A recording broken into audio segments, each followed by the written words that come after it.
کیا محرم میں ہم بستری کرنا حرام ہے؟ حضرت علی رضی اللہ تعالیٰ عنہ کا فرمان بھی ضرور سن لو۔ شادی شدہ لوگوں کے لیے یہ انتہائی اہم ویڈیو ہے۔ بسم اللہ الرحمن الرحیم۔ محترم ناظرین، محرم الحرام کا مہینہ آ چکا ہے اور نبی اکرم صلی اللہ علیہ وسلم کے مختلف فرمان کے مطابق اس ماہ مبارک میں کیے جانے والے اعمال کا اجر بنسبت دوسرے مہینوں کے زیادہ ہوتا ہے۔ یہی وجہ ہے کہ نبی اکرم صلی اللہ علیہ وسلم نے اس مہینے میں روزے رکھنے کے بارے میں ارشاد فرمایا، رمضان المبارک کے بعد افضل ترین روزے اللہ تعالیٰ کے یہاں محرم الحرام کے روزے ہیں۔ علماء کرام فرماتے ہیں کہ اس مہینے میں فضیلت محض روزے رکھنے کی ہی نہیں بلکہ اس ماہ کا نیک عمل بنسبت دوسرے مہینوں کے بہت بڑا ہوا ہے۔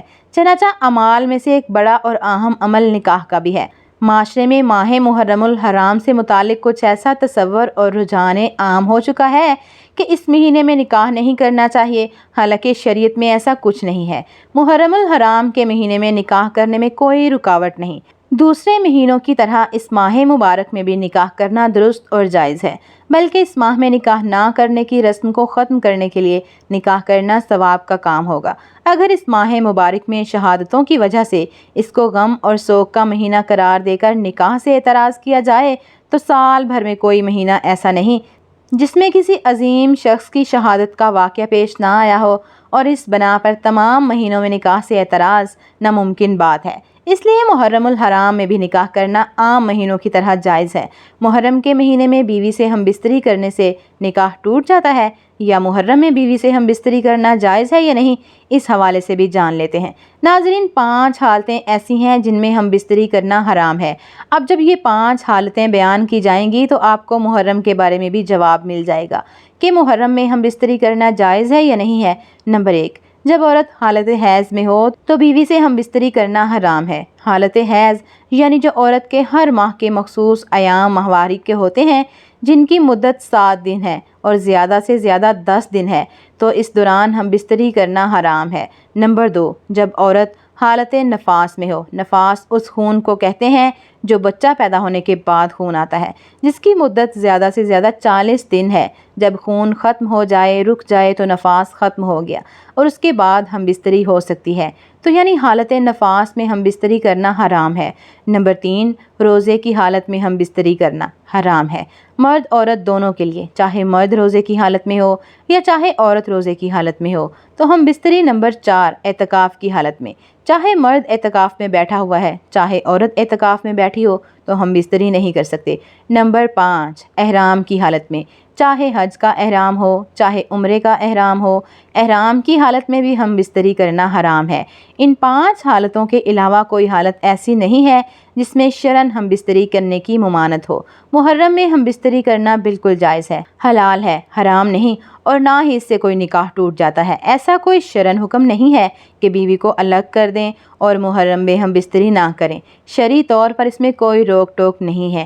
علماء کرام اس بارے میں کیا فرماتے ہیں کہ محرم الحرام میں میاں بیوی ہم بستری کر سکتے ہیں یا نہیں، اور کن کن دنوں میں ہم بستری کرنا منع ہے۔ محرم الحرام میں ہم بستری کرنا بلا عذر جائز اور درست ہے، کیونکہ امام احمد رضا رحمۃ اللہ علیہ تحریف ہیں۔ ماہ محرم میں نکاح کرنا جائز و درست ہے، نکاح کسی مہینے میں منع نہیں۔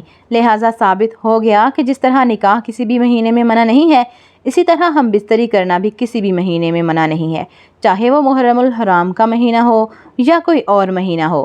اور اس کے علاوہ کن کن راتوں میں ہم بستری کرنا منع ہے، اس کی وضاحت کرتے ہوئے امام غزالی رحمۃ اللہ علیہ حدیث تحریر فرماتے ہیں کہ امیر المومنین حضرت علی رضی اللہ تعالیٰ عنہ سے روایت ہے، ہر مہینے کی چاند رات اور چاند کی 15ویں شب اور چاند کے مہینے کی آخری شب میں ہم بستری کرنا مکروہ ہے کہ ان راتوں میں جمعہ کے وقت شیطان موجود ہوتا ہے۔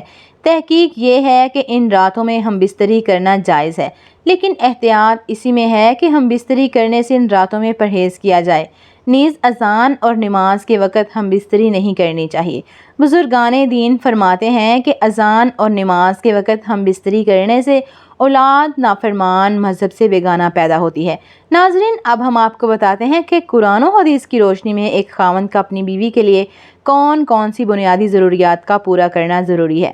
جبکہ مرد کے مالی حالات بھی زیادہ بہتر نہ ہوں تو اس کے جواب میں یہ ہے کہ نان نفقہ اور زوجیت کا حصول بیوی کا حق اور شوہر کے ذمے فرض ہیں۔ مالی حالات کے مطابق کھانے پینے، ضروریات زندگی اور رہائش کی اچھی سہولیات فراہم کرنا شوہر کے ذمے ہے۔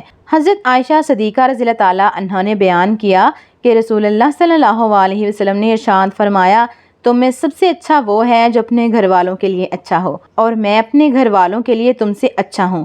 گھر کے خوشگوار ماحول کے لیے ضروری ہے کہ میاں بیوی ایک دوسرے کے حقوق ادا کریں، خوش اخلاقی کا معاملہ کریں، نرمی اور شیریں زبان اختیار کریں، اور اگر کوئی ناگوار بات پیش آئے تو اس کو برداشت کر لیں۔ خصوصاً مرد کا فرض ہے کہ وہ صبر و تحمل کا مظاہرہ کرے۔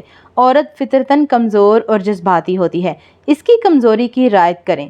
رسول اکرم صلی اللہ علیہ وسلم نے خطبۃ الحجۃ الوداع میں عورتوں کے بارے میں خصوصی تاکید اور وصیت فرمائی۔ اس کا لحاظ رکھیں، اگر شوہر کے مالی حالات کمزور ہوں تو بیوی کا فرض ہے کہ اس کے ساتھ تعاون کریں اور ٹھاٹ باٹ کی بجائے سادہ زندگی اختیار کریں۔ سب سے بہترین مسلمان وہ ہے جو اپنی بیوی کے ساتھ حسن سلوک کرے۔ اللہ تعالی ہم سب کو دین حق پر چلنے کی توفیق عطا فرمائے اور ہم سب کو اپنی بیویوں کے ساتھ حسن سلوک سے پیش آنے کی توفیق عطا فرمائے۔ ہم سب کا خاتمہ ایمان پر فرمائے، ہماری کمی پیشی معاف فرمائیے گا، آمین۔ ناظرین، کامنٹ باکس میں اللہ تعالیٰ کے 99 ناموں میں سے ایک نام ضرور ٹائپ کریں۔ شکریہ۔